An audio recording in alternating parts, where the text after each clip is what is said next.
Hi, my name is Jim, and I want to show you how to be successful at growing gardenia. I made a few mistakes when I first started growing them, so I'm going to share some secrets with you so that you can avoid making these same mistakes and be successful with your first plant or the plant that you have now. I've had this for a few years and it's getting too tall, so I'm going to actually whack it back. So I wanted to get this video before I did that. Alright, so these actually come originally from South China and South Japan, and they were originally cultivated, believe it or not, for medicine. We people in the West, we don't really take it for medicine, but we sure enjoy the beautiful flowers and shiny green foliage. Alright, so how do you take care of it? The big thing with gardenias is they develop root problems very easily. So you want to let them dry out a bit between waterings, but not wilt them. The top should feel pretty dry before you water, and then when you dig your finger in, maybe it just feels a little bit moist.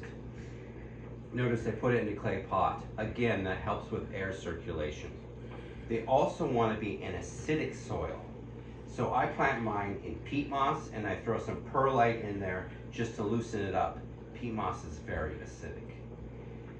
All right, so we've talked about watering, we've talked about the soil, now fertilizing. So with fertilizing, most of the time all I do is put maybe a teaspoon of blood meal once a month on the top of this. Again, be careful with any organic fertilizer like that because there can be germs in it. But about once a month, I put a teaspoon of blood meal on top. I also give it, I mix this powder up that's got humic acid and micronutrients in it. It loves that as well. So that's what I do most of the year. Now you notice that some of these leaves are getting chloritic. See this? Kind of a lighter color than they should be. And that's because I actually did cheat a little bit and give it bloom fertilizer just to induce it to bloom like this. The problem is it threw the balance of nutrients off in the soil. And I've done this before. It doesn't kill the plant. I just have to work at giving it micronutrients, not giving it bloom fertilizer, like I do that once a year or something because of this problem. You can also get this problem when you've been overwatering, if the roots are rotting or if there's some other kind of imbalance inside here. So you're going to watch for this. You're going to keep the soil acidic, you're going to let it dry out slightly, and you're not going to be just using regular fertilizer. You're going to be using, like I said, maybe a little blood meal, or maybe a fertilizer that only has nitrogen in it, and then you're also going to be giving it the micronutrients. You're not going to be regularly giving it potassium and phosphorus like in a complete fertilizer, or you're going to start getting a lot of this. As far as light, they like really bright light in the home. I have this pressed against an east window, and it does excellent there. I would say, though, when you have intense summer sun, I would not have it in a southern window. It would most likely burn.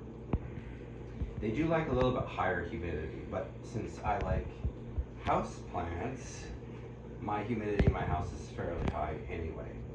The fastest way to kill these folks, the very fastest way, is to feed it regularly with just a regular fertilizer.